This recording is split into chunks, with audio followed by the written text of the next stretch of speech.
For years, I have contemplated on whether or not I should do this. I spent hours, days, and years thinking of how I'm going to do this. I've also thought about repercussions that can and will take place once I do this. But after careful thinking, careful planning, I've decided now is the time. As I tell you this story, I will show you copies of legitimate documents to back up my story. It's a little involved, so bear with me as I fill you in on all the details as I tell you this story. I will start out by showing you a photocopy of a license I used to have. This is a photocopy of a concealed weapons permit I used to have. As you can see, this photocopy shows that I was issued a concealed weapons permit by the state of Florida on October 3rd of 2008. This license was good for 7 years. It was good up to October 3rd of 2015. That is until it was taken away from me because I had a domestic charge and conviction. Even though the charge was a misdemeanor, because it was domestic, the state of Florida took my license away from me. Now I can honestly tell you, I'm not a felon, I'm not a sex offender. Now I'm going to show you a photocopy of a $10,000 life insurance policy that my deceased mom initially left for me. You can see my name as the beneficiary, you can see mom's signature, and you can see the $10,000 amount. Unknowingly to me at the time, my sister, Felicia Seeley, was my mom's power of attorney. When my sister found out about the $10,000 life insurance policy, she pressured and intimidated my mom into removing me as the beneficiary. Needless to say, she had mom put her down as the $10,000 beneficiary. After she accomplished intercepting the $10,000, she did everything she could to keep me away from mom, meaning she didn't want me to give mom a notarized document to sign to release my sister as the power of attorney and make me the power of attorney. And because of that, I could not see my mom ever again for the rest of her life. She told everybody in the family not to inform me where mom was. She even had me trespassed off her residential property to keep me away from mom.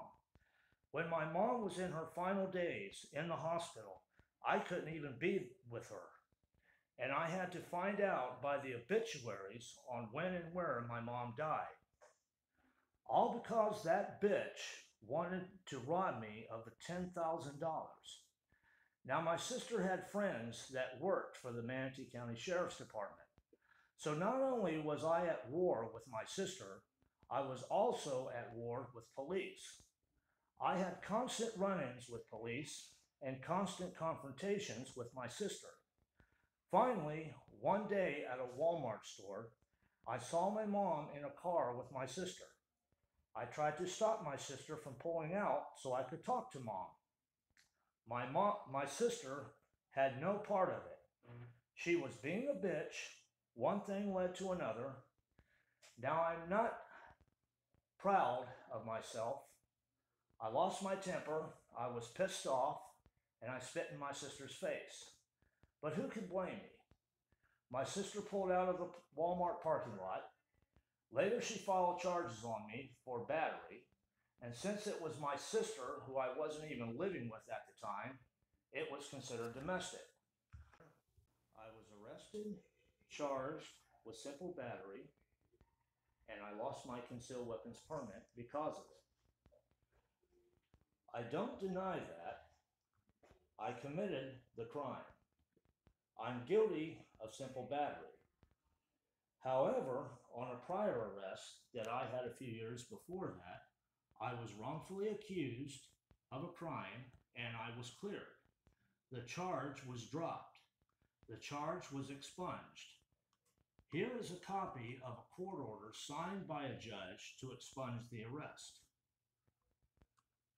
After the arrest, on the charge that was expunged, My name and picture was on this newspaper that doesn't exist anymore. The newspaper was named Mugshot.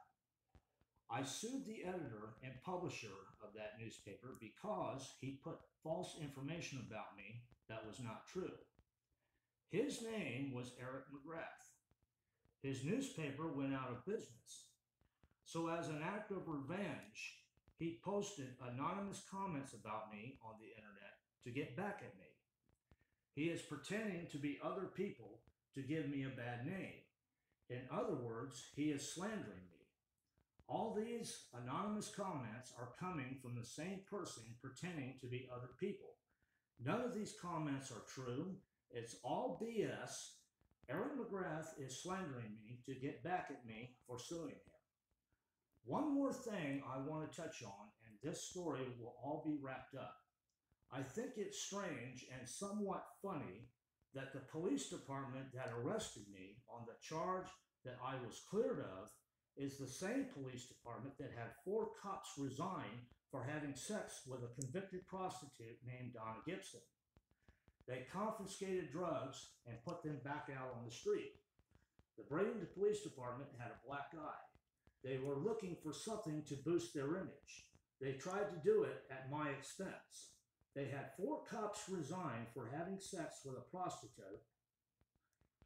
It can't be argued. It can't be disputed. It was on the news. It was on the newspaper. And it is on the internet. And here is a photocopy of the article that was posted about the 4 Bradenton police officers that resigned for having sex with a prostitute. You can look it up. That's it. For years, I have contemplated